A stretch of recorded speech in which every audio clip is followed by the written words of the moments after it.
أما بعد فأعوذ بالله من الشيطان الرجيم بسم الله الرحمن الرحيم إذ يوحي ربك إلى الملائكة أني معكم فثبتوا الذين آمنوا سألقي في قلوب الذين كفروا الرعب فاضربوا فوق الأعناق واضربوا منهم كل بنان. پدې آیت کریمه کې الله تعالی د جنگ د پاره یو بل سبب بیانوي چې مسلمانانو تاسو پاتې مکوئ په جنگ باندې ورځئ. وجه دا ده چې فرشتې درلیږم امداد له هغوی به د کافرانو زړونو کې روب واچوي او تاسو کې شروع وکئ، تاسو یې ټکو سترې کوئ. مطلب دا چې د الله تعالی امداد در سره شته، فرشتې به راکوزیږي، نو څه چل دی بیا چې جهاد نه کوئ. د جهاد دپاره یو مضبوطه وجه ده. اذ هغه وخت یوحي ربک چې وحي وکړه رب ستا الی الملائکة فرشتو ته انی معکم، وحي دا و چې الله فرشتو ته وایي زه ستاسو سره یم. فرشتې د مسلمانانو سره او الله تعالی د فرشتو سره، انی معکم زه یم ستاسو سره، فثبتوا الذین آمنوا، نو تاسو مضبوط کئ هغه خلک چې ایمان راوړي، زړونه مضبوط کئ او قدمونه مضبوط کئ. زړونه په دې مضبوط کئ چې قطارونه ورسره ودرېږي چې دوی ته ښکاره شي چې تعداد زمونږ سیوا دی، او قدمونه په دې مضبوط کئ چې داسې ډېر سرکشه کافران نو په هغوی ګزار کوئ. نو ما تاسو ته حدیث ویلی د ابوجهل نه عبدالله ابن مسعود رضی الله عنه چې کله سر پرې کو، د هغې نه مخکې عبدالله ابن مسعود ته وایي چې وال خورو او سره ته ښکاري نه، دا د کم طرف نه دي. نو عبدالله ابن مسعود وفرمایل چې دا د الله تعالی هغه امداد دی چې موږ سره واده کړې ده، دا د فرشتو ګزار دی. مضبوط کئ تاسو الذین هغه خلک آمنو چې ایمان راوړی. سألقي نږدې ده چې زه به واچوم فی قلوب الذین دا هغه چا په زړونو کې کفرو چې کفر یې کړی. الرعب روب دې ته وایي چې زړه بالکل د یېرې نه ډک شي. امتلاء القلب من الخوف، چې زړه بالکل د یېرې نه ډک شي، چې هغه بعضې سړی د مار نه اوتر شوی هغه ته چې پړی هم راغورځوي نو ټوپونه وایي، نو دا روبي د مار روبې په زړه کې ناست دي. نو همدغسې به د کافرانو په زړونو کې زه روب واچوم، نو بیا چې مسلمان هسې یو طرف ته روانېږي نو دی به ترې منډې وایي، د کافر په زړه کې به روبي. نو فضربو تاسو ووهئ فوق الاعناق، د سټونو د پاسه، د سټونو چې دا کومه بلایي حصه د بره، قربانۍ خو تاسو ټولو کوئ او جهاد سره زما ټول نه کوئ، خو په قربانۍ کې هم چې کله دا میخه یا غوا یا هر څاروی د دې نه دا سرمن واړی نو د سټ دا بیخي اخري سر چې سر ته کومه حصه نږدې نو دی کې هغه یو بند دي، په هغې باندې چې چاړه هم ور ولګي نو پرې کوي، ګزار ته هم پکې ضرورت نه وي، هغه ځای کې په خپله باندې سر پرې کېږي. نو دا فوق الاعناق د سټ بره حصه د صحابو په دې کې تجربه وه، د هغې زمانې د جنگ د خلکو هغوی به رسه هم دقه ځای وه، خو سر به یې غورځاو د سړي نه.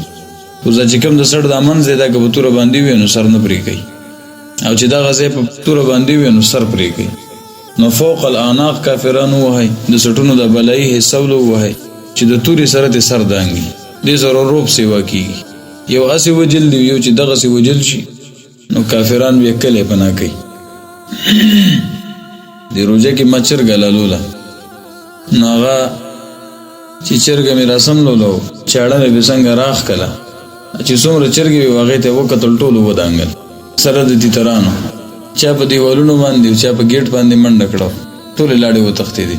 د دې یو نه دا سټ په داسې طریقه ووهئ چې دا نورو سوتر شي، دوی نه لار خطا شي.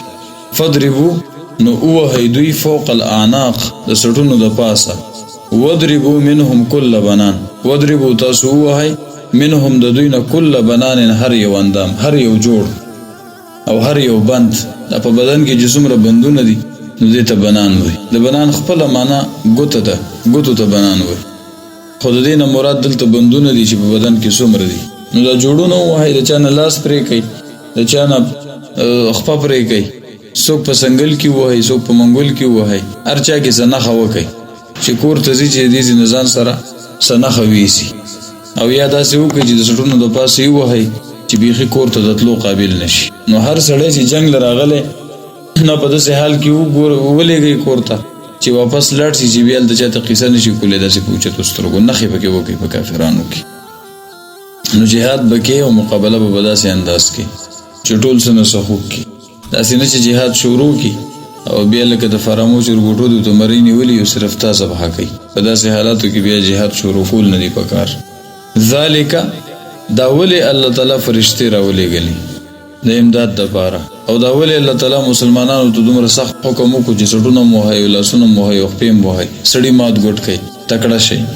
ذالک دا ځکه ای پیغمبر صلی الله علیه وسلم بانهم چې دې کافرانو شاق الله دشمنی کړې د الله تعالی سره ورسوله د الله تعالی د رسول سره دومره غټه دشمنی کړې په مکه مکرمه کې نبی علیه الصلاۃ والسلام په آرام ژوندۍ ته نه پرېښود او بیا دې بایکاټ بیل وکړو او په شیب ابي طالب کې هغوی وخت تیر کو سختي تیرې کړې. بیا د هغې نه پس حبشي ته په هجرت مجبور شو او چې هجرت له روان شو نو کافرانو بیا هم لاره ونیوه او د قتل کولو کوشش یې وکړو. بیا چې حبشې ته ورسېدل هلته یې پسې وفد ولېږه چې د حبشې نه موږ له راکړئ دوی نه موږ غلامان جوړو. بیا چې واپس مدینې ته رالل نو بیا په آرام زندګۍ ته نه پرېښودل. بیا چې د مدینې د مکې ته رالل په آرام زندګۍ ته نه پرېښودل چې د مکې نه مدینې ته روان شو بیا یې د لارې نیوې چې دوی دومره د غوی زامن دي او د سړي اولاد نه دی نو د الله تعالی سره دشمنی وکړو د الله تعالی د رسول سره دشمنی وکړه. نو الله فرمایي زه فرشتې هم درلېږم زړه غټ ساتئ او تاسو په خپل هم تورې راوالی او سټونه پې وهئ لاسونه پې وهئ یا یې مړه کوئ او یا دې څه ځای خامخا پرې کوئ چې واپس ځي چې نښه پکې ستاسو د لاس. ومن یشاقق الله او هغه څوک چې دشمنی کوي د الله تعالی سره ورسوله د الله تعالی د رسول سره فإن الله نو بېشکه الله تعالی شدید العقاب د سخت عذاب والا دی. الله پې بیا سخت عذاب راولي. نو د بدر چې کوم جنګ و دا د الله تعالی د طرف نه دنیوي عذاب قاتلوهم يعذبهم الله بأيديكم. الله فرمایي تاسو سره جنگ وکئ او الله تعالی به دوی له عذاب ورکړي ستاسو په لاسو باندې.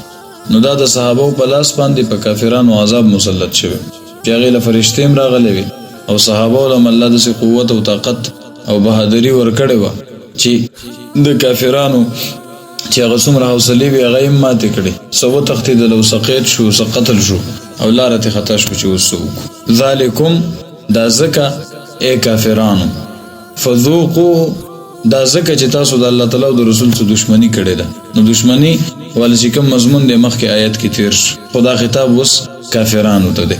ذالکم دا ځکه ای کافرانو مشرکینو فذوقوه بس تاسو وڅکئ دا عذاب وان للکافرین او خبردار شي وان چې بېشکه د کافرانو دپاره عذاب النار د جهنم عذاب هم دی. د آخرت هغه عذاب له په انتظار دی.